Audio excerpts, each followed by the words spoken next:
There's a shortage of shipping containers. There's also a shortage of space on boats. And I think we're still looking at some delays in supply chains extending into 2022. Welcome back to the Midweek Exchange. I'm Natalie Nanowski, and I'm joined by Brett House, Scotiabank's VP and Deputy Chief Economist. And he's here to break down those big economic issues for you and explain how they could impact your daily life. Hi, Brett. How are you doing today? I'm really well, Natalie. It's been a busy August. It's good to see you. It really has been a busy August. And one of the things I want to talk to you about is ordering anything online. We looked at it before when it was manufacturing, and that was really the holdup. And right now, there seems to be a different holdup. And my understanding is it's being caused by shipping containers. Can you explain that to us?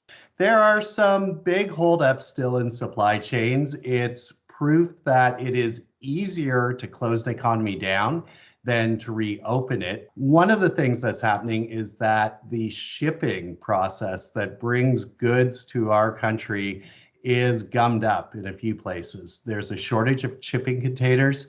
There's also a shortage of space on boats. You're seeing some boats that bring manufactured goods into this country returning empty. And in normal times, those boats would be filled up with Canadian commodities, be they grains or lumber or coal or metal or minerals. They're going back empty right now because there's such a premium because of those holdups on getting finished goods into wholesalers and retailers that it is worthwhile for shippers to send their boats back empty to try to get them back here filled with finished goods. So that means that some Canadian producers are seeing holdups in getting their produce out of the country, and that could lead to rot. It also is an indicator of just how tight it is to get finished goods into the country, and that's causing some of those holdups that you're seeing. Okay. One of the other things I want to talk to you today about is the rental market in Toronto. We're seeing the rental market really rebound, and monthly prices for condos are now going up. What's in store for the city as it reopens this fall?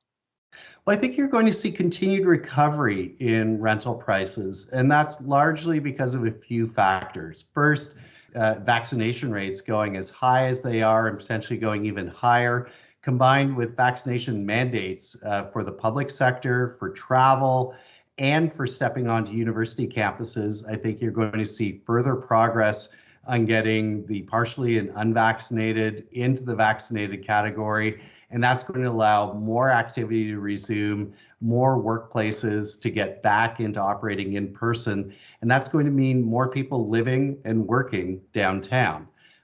You also have a situation where immigration numbers are going to be pushing up. That's going to lead to more visitors in the center of the city, more opportunities to work, and more demand to have people close to those workplaces. Okay, and what should we be watching out for when it comes to shipping delays and rental prices? Well, I think we're going to watch the monthly numbers that come out on both real estate sales and rental numbers very closely to see how those continue progressing over the next few months. And I think we're going to need to look at what is happening on some of the data released by shipping companies to see if they are able to bring in more containers and whether you're seeing some pullback in retail spending. It's another case where supply and demand lead to a balance eventually, and the balance could be that some people take some of those orders off the table. All right, thanks so much, Brett. Thank you. Good to talk. Good to talk with you too, and we'll have more midweek exchange coming up next week.